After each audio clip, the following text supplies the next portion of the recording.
وللمزيد ينضم إلي في الاستوديو السيد أبوستولوس بانتس نائب الرئيس في كوميرس بانك. سيد بانتس أهلا وسهلا بك.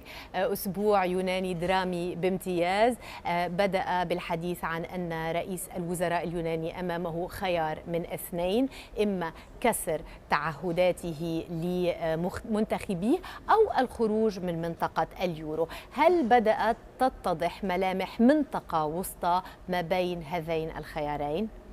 مرحبا زنا. أولا أود أن أشكركم على دعوتي. As you said, it's clearly has been a Greek drama is re-emerging. The past few weeks have been a bit challenging. The Greek elections obviously are creating some renewed uncertainty in the global markets. But I do think that this has been a bit over-exaggerated. Obviously, the situation is challenging, but I think the stakes are high for both sides. So I hope and I do believe that both sides would reach a sort of a compromise. In fact, you mentioned Greek drama. Going back into the ancient Greek times, the Greek philosophers actually used to say that the truth, it never lies into the two extremes. It's somewhere in the middle of the two extremes. So hopefully this time around, both the Greek government as well as the European leaders are in fact going to find the golden compromise, which will end us up with not so much of a tragic solution of the Greek drama, but more of a more pleasurable outcome.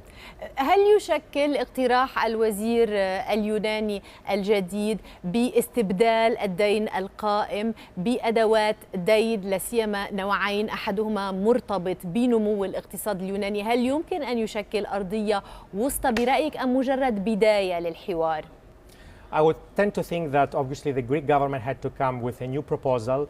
The proposal that they have presented, at least very briefly so far, calls for swapping the existing debt, the massive amount of existing debt, with two kinds of new type of structures. The first one, as you mentioned, is the bonds that their interest rates is going to be linked to the growth of the Greek economy. So essentially that means that the coupon payments and the interest payments of the bonds will be adjusted according to the growth of the economy. And the other one will be to have a perpetual bond structure, which obviously gives the flexibility, because with the perpetual bonds you don't have a precise maturity, so the debt can be extended for a very long period.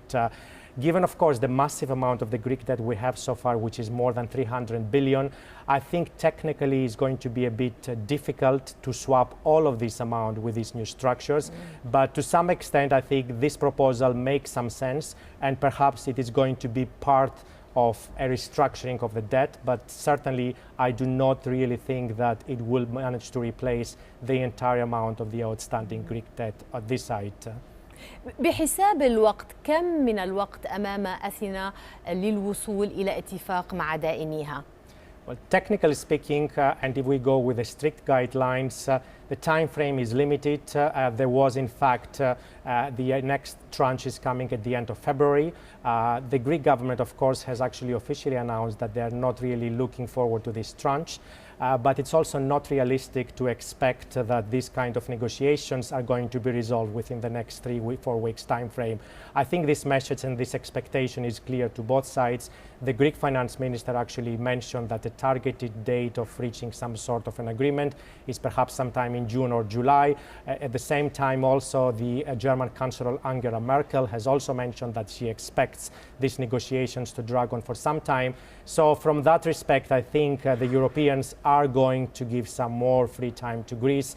And of course, everyone is realizing that it's a very challenging round of negotiations and cannot really be overrushed. So from that respect, I think we do have still a couple of months. Obviously, during this period, it's a bit risky because the markets will again continue and the volatility of the markets will continue with every news that will be coming out of these negotiations. طيب، في أي سياق تضع تجديد المركزي الأوروبي للهجته تجاه تمويل البنوك اليونانية؟ ماذا يعني هذا بالنسبة للبنوك إذا نفذ استحقاق 28 من فبراير بدون اتفاق؟ Well, currently what we have, of course, both sides are becoming very aggressively. They're coming out with more aggressive statements in order to posture themselves and solidify their negotiating positions. Of course, if the European zone stops the funding for the Greek banks, then that will immediately cause a collapse of the Greek economy and the Greek banking system. But despite the measures that have passed recently, that the ECB now is making more stricter measures and more expensive measures for Greeks to borrow from its funds, I don't think they haven't yet closed the funding for the Greek banks. In fact, Greek banks will still be allowed to borrow through the Central Bank of Greece through the ELA structure, which obviously is going to provide some liquidity in the markets more and will not really, yes, more expensive obviously, but still the liquidity will remain more healthy, so that shouldn't really cause any major collapse of the system anytime soon at least. The longer term, of course, it's a bit more difficult to predict how that will go.